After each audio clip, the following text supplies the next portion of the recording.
Sammy Kher, I'm just so happy to see you. How are you doing out there in Nasik? Very well. I'm always happy to see you, but happier that we are chatting in a span of 1 month. Totally. Listen, you're just looking so nice in the show. I mean, we've got to see only 4 episodes, two fleeting glimpses or scenes of you, but hot is an overused word. Let's talk about your team who made you look so good. Or is it like what Abhishek says? She's just so pretty, man. Stylist, makeup person, designer. There's obviously a lot of effort that has gone into making the way the character looks. So actually, first I should give credit to Mayank because he gave me a very exciting reference point. The reference point for Shirley's character is Julia Roberts from Pretty Woman. Lovely. So when he said that, I mean, completely sold because it's a film which I can watch from any point till the end at any point. So we had that reference in mind when we were working, and then of course, the stylist on board.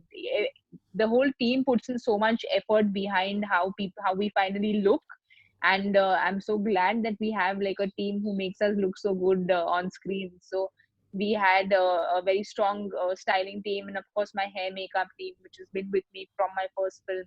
uh, so I mean, I'm glad that they've been a part of my life from my first film. And the outfits were obviously handpicked.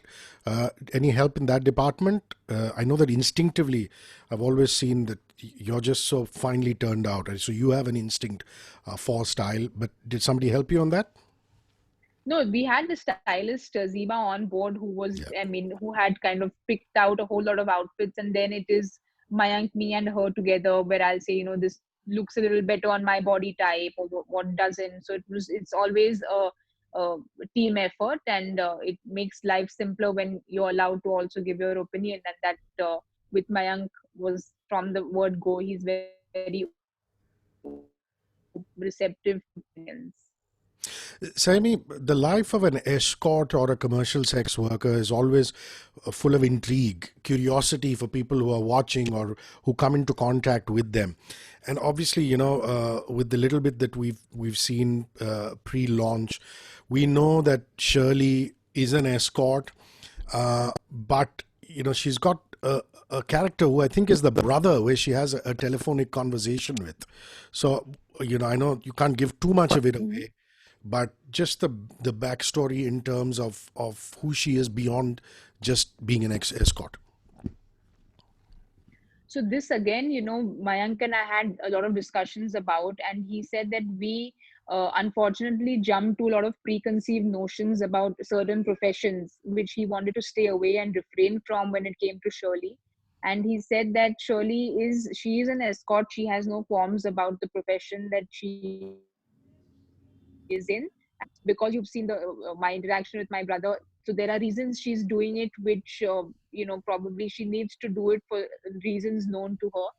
But you see her real side. You see the real side to her when she's kind of speaking to her brother, or even probably in the ninth and 10th episode. It will give away too much, but her interactions with another character in the series, where you see the real side to the person. Um, so I think it was very from the writing itself. Mayank was very clear that he doesn't want any preconceived notions. He wants me to play it extremely simply, and doesn't want me to come with any kind of preconceived notions at all. As an actor, what I really enjoy doing, be it a role which doesn't have that much screen space, or be it a role which I'm frontlining, the whole excitement for an actor is to kind of live these lives as deeply as we can.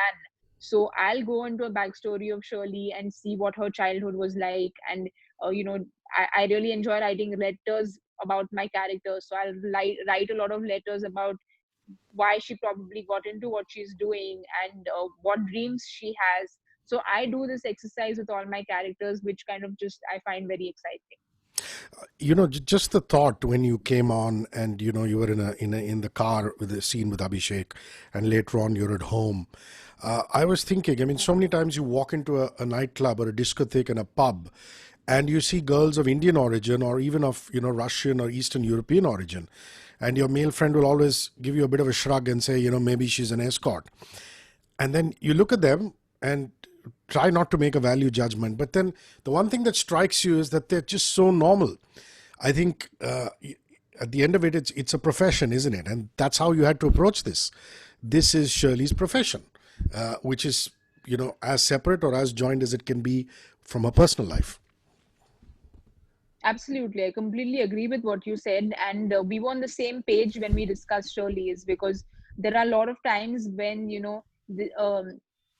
this is because I know that Rakesh sir, my first film director, was kind of writing a script on escorts, just normal girls who get out of college and get into it to earn more bucks here and there. So I've chatted with him a lot because he did a lot of research on this. So there are like just normal girls, like probably who would be out of like a Jai Hind and Xavier's and who've gotten into it for reasons known to them. And like you said, you can't really differentiate uh, them because it's finally just a profession to them. And that's the same thing with Shirley, where Mayank kept saying that there isn't a particular way she'll dress, or she will, if you've seen the clothes that she's worn, they're very classy and they're very probably what I'd wear to a nightclub as well. So they've kept it very, very like Shirley's kept as a very normal girl, but this is just the profession that she's in. But again, I want to compliment you. You always look at Saimi off the screen, and you turn around and say that she's pretty, she's got that bit of innocence, and how is she ever going to look like a commercial sex worker or an escort? Thank you. And Thank you've you, you've Rishi. done it. I mean, you've done it so convincingly. I mean, it's really wonderful. So here you. I mean, it's actually quite fascinating. You work with Rakesh Mehra, legend Neeraj Pandey on his way to being one, Anurag Kashyap again, the legend, the myth, and you're working with Mayank, who's a relative newcomer. And I don't know about the Marathi film and the Telugu film that you've already done, whether that was with established directors, but at least in Bollywood cinema, this is actually the least experienced director you worked with, because everybody else has got this massive body of work, and that's huge ups to you. So did that make it easier? Is it more like a friendship thing with Mayank? Because with Rakesh it can't be, right? With Anurag it can't be, because there's always them being them. With Mayank, was it more like buddy like? Contrary to what you said, it's them being them, but it's also me being me. So eventually, when I spend time with someone, I'll always just be who I am. So when Rakesh sir would kind of say something to uh, make me get angry, something anti Sachin, I'd kind of throw water bottles at him, and that was my equation with him. Or with Anurag, it was complete, like from the word go with Anurag, it was always an equation of speaking my mind with him. And with Mayank, I felt the same comfort. So I feel or with Neeraj, so they've come with a very audio work, but that didn't come in between our equation. Or with Mayank, he's relatively new, like you said, but that didn't really matter in our equation because he was so clear with what he wanted his characters to be, with what he envisioned his characters to be. Also, I guess because he's written the series, and I think the writing is something which is a winner in the series because it's brilliant writing. So I think he clearly knew what he wanted, and I'm somebody who's just brilliantly honest. So I tell Mayank that, oh, this part is really boring, and I'll be this upfront with him. So he knew that he'll get complete honesty with me. So we kind of had that equation all along.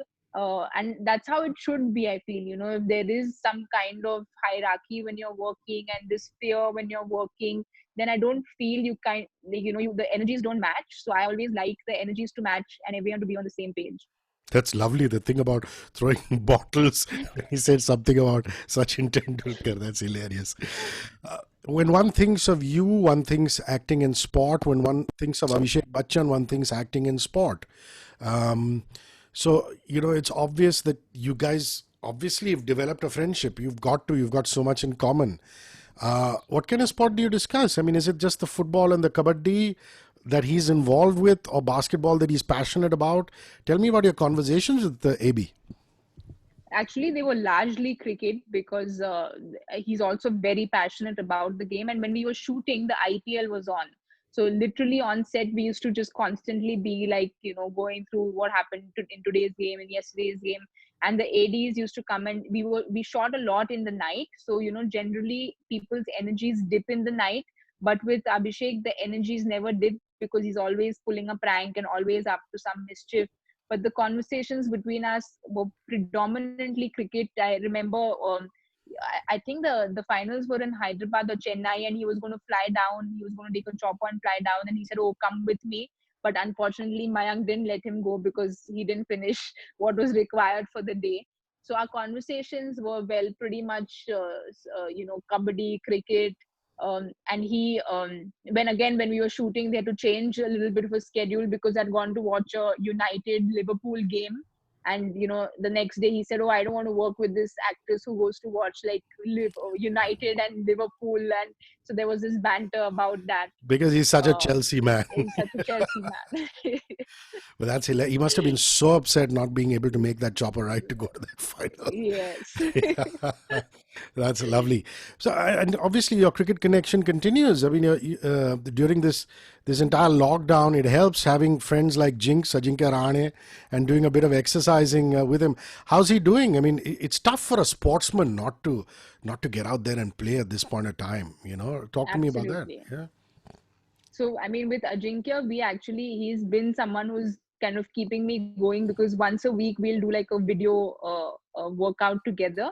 And they're really itching to go out and play because probably in 30 odd years of their life, like 3 months at home, I don't think any sportsman has really managed to Correct. just be at home for that long. Or even Shreyas and I'm good friends. We used to play a lot of badminton together before the lockdown happened.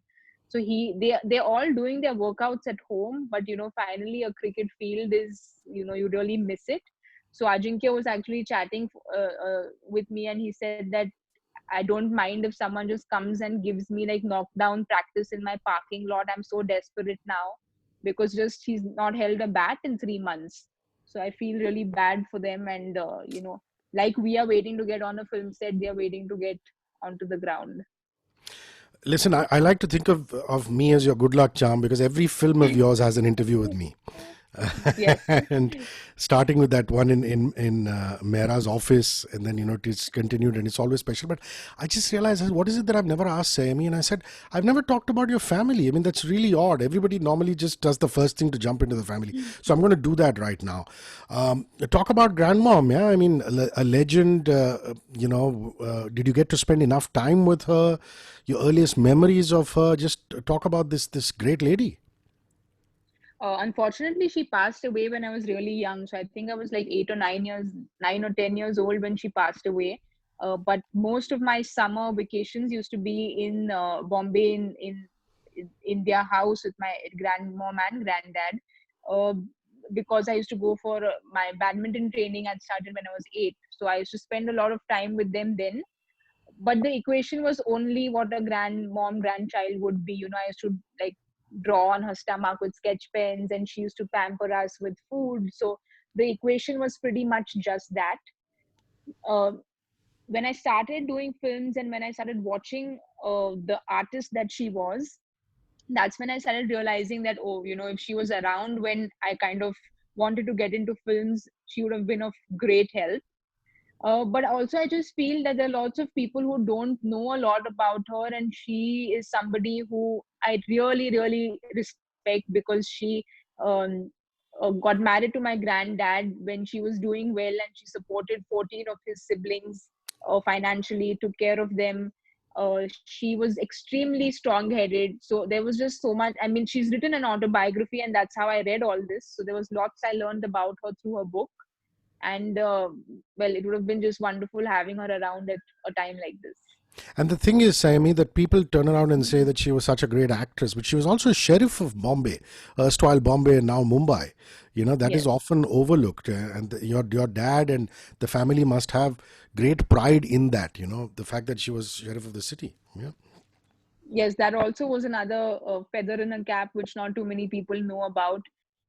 Again, that I think came with just how strong headed she was, because she used to the stories that I've heard from my aunt and my dad, she was somebody who would really speak her mind, even if it was like a really big film star and there was something that she didn't kind of agree with what he said, she would be like brutally honest and speak her mind with whoever the person was.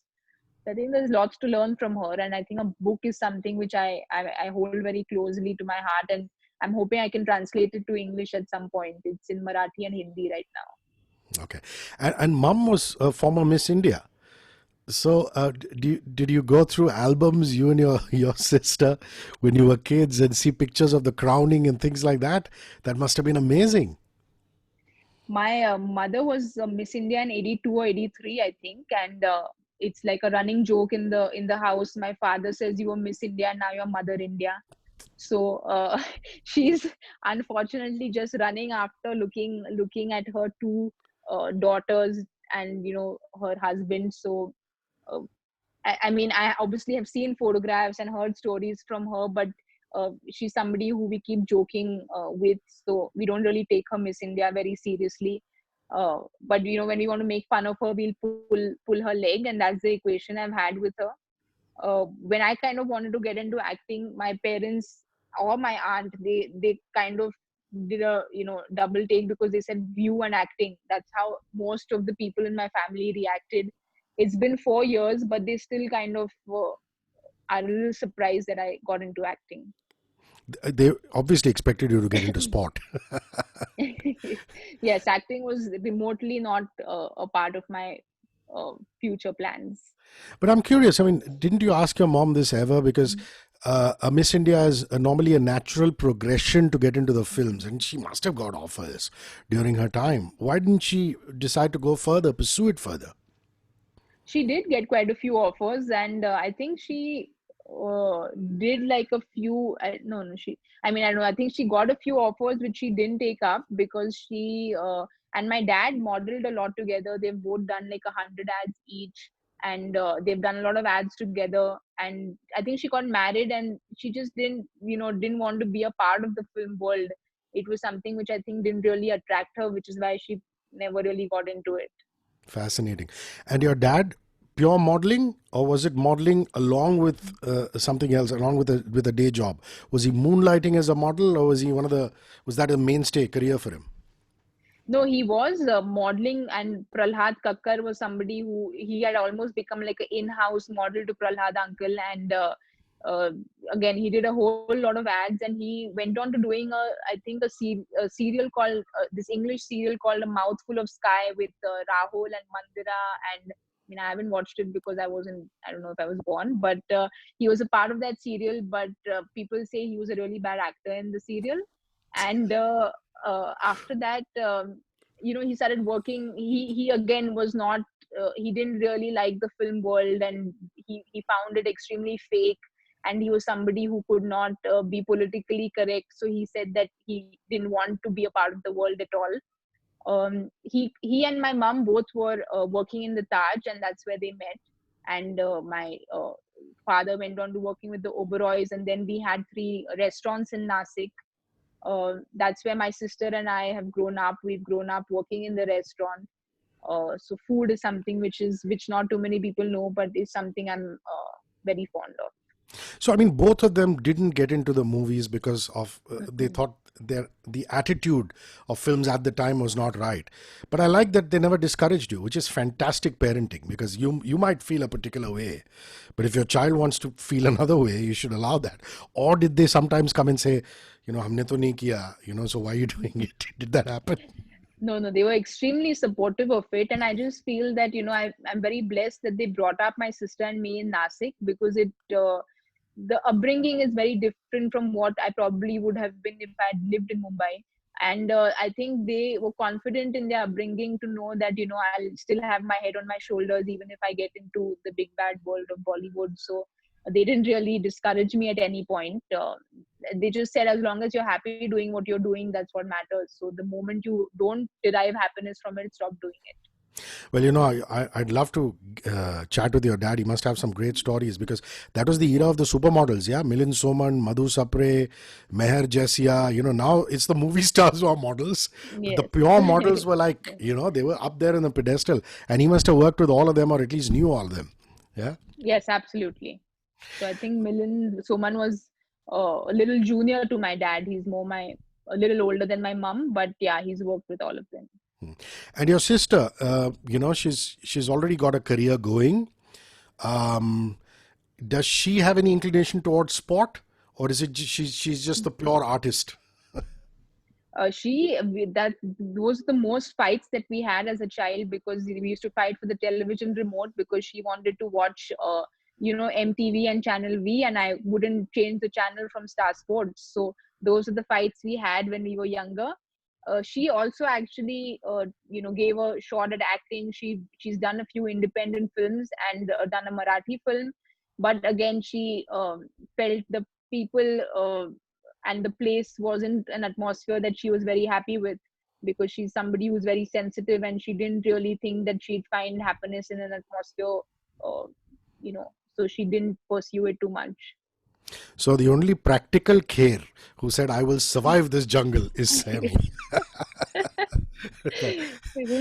So look at where women's cricket is today. It's unbelievable. I mean, look at how well the girls are doing. The final in Australia.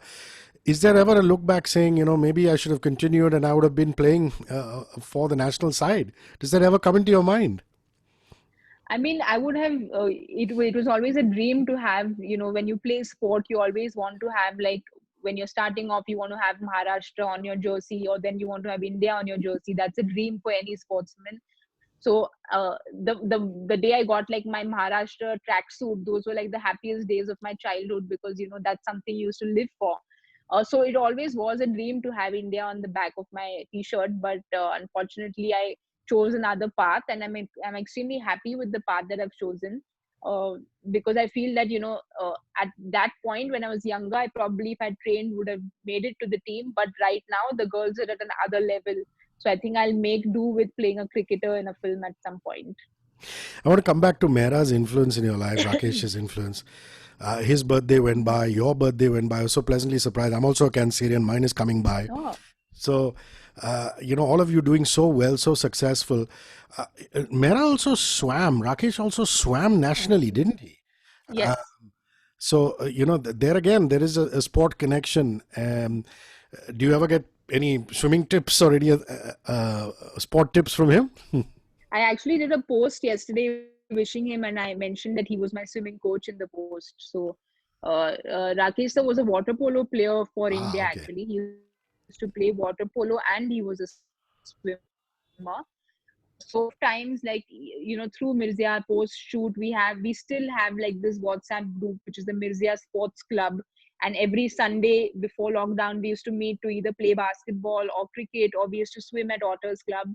So we still are a very close knit family, the Mirzia family. And Rakesh sir was somebody who really encouraged me during my first marathon. And it was right the year Mirzia was releasing in 2016. And even with, I was training for an Ironman right now, so even with the swimming, my stroke to improve. So that I always find like a sporting connect with everyone I work, be it a Ritesh Deshmukh, Abhishek Bhatt, Rakesh Mehra, or Anurag Kashyap, who's also a very good swimmer. So, Harsh is what? What is he good at? Since there is a Mirzia sports group, what is his sport of choice?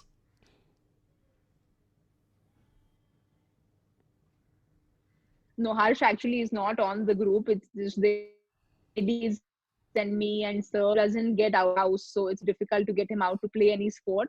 But Harsh is completely glued to his football. He's a United fan, and he is constantly, like, he's obsessed about his football. So he'll be up watching all kinds of games, and he's obsessed about football.